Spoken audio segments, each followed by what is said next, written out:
One of the most entertaining segments on Raw was the bad Santa Damien Sandow and the good Santa Mark Henry video packages hyping up next week. It was really funny to see, and it's a shame we can't get these comedy building up to next week's video packages more often. But this video package was entertaining, it built up next week, and it fit the theme of Christmas. So I thought that was great and entertaining to watch. And I look forward to seeing how they use it next week.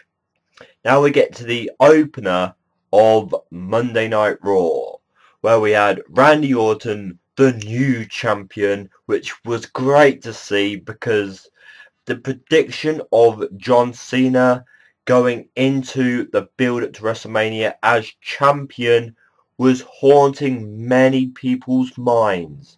Believe me, it was to me too. Yes, at WrestleMania, he could kick off the year being champion, but fingers crossed he's not. But right now, I'm going to enjoy him not being champion and the fact he lost to Orton.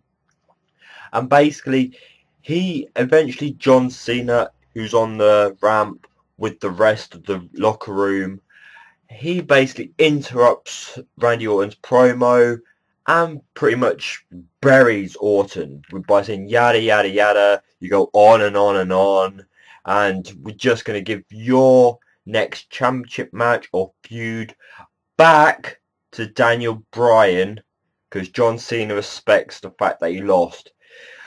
Bullshit.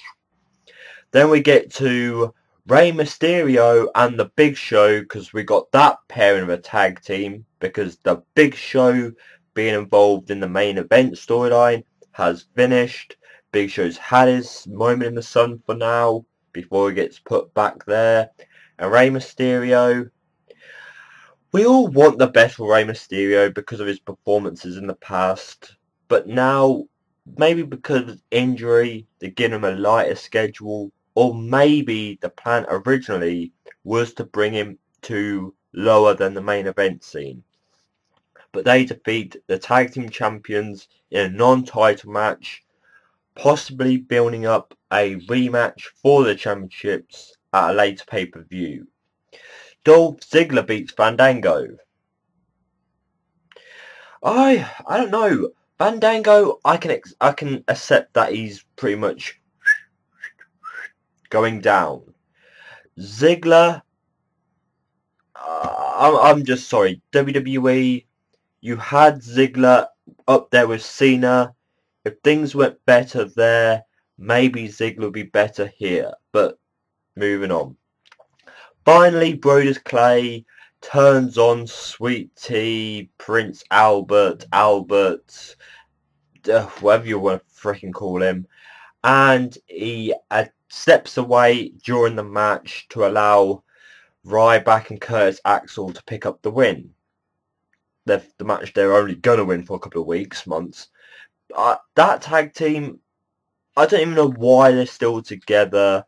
I was expecting a feud out of those two, but you cannot really turn any of those two face. Yes, Ryback was meant to be a face, but that's long gone now. He's a bully, and you've got Axel, who's just not as hot as he could have been if his booking was right when he came in. Because Curtis Axel, with the family, with the possibility of being a good IC champion, has all gone now. So those two, I don't even want to get into those two. But Clay becoming a main eventer, taking out Tensai, there's a little feud there, probably a few weeks, finish it. But do we really expect Brodus Clay to become a serious part of the roster? Because yes, he's breaking out as a heel, but is it going to work? How long is it going to work for? But I'm going to give it a chance because I think Brodus Clay breaking out as a monster is where he's the best. Because he's definitely not a great dancer. No offence. Yes, offence. And the funny thing about this, forget about the match, forget about the outcome, is when you see Michael Cole dancing and JBL says, "You're the worst white dancer in the history," whatever the exact line was. That was funny. You know, the commentary sometimes is better than the match. Hence why during Raw you have the commentary taking a picture of themselves during the show. The commentary stole that part of Raw. I really do think so. Punk's now teasing a feud with Triple H. And as he says, Stephanie is the mouth of the business. Or maybe that's my term of what Punk said.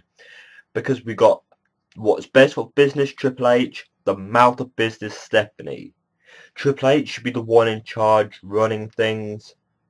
But everyone's making fun or using the fact that Stephanie's trying to take her part of the WWE back from Triple H. But out comes HBK, and the crowd say you sold out HBK, but we want one more match from you. Punk versus HBK. That match people have been asking for, or had asked for, when HBK was around. HBK's not injured, he just retired. So maybe the WWE could build up to one more match. It just depends who you want to see the one more match with.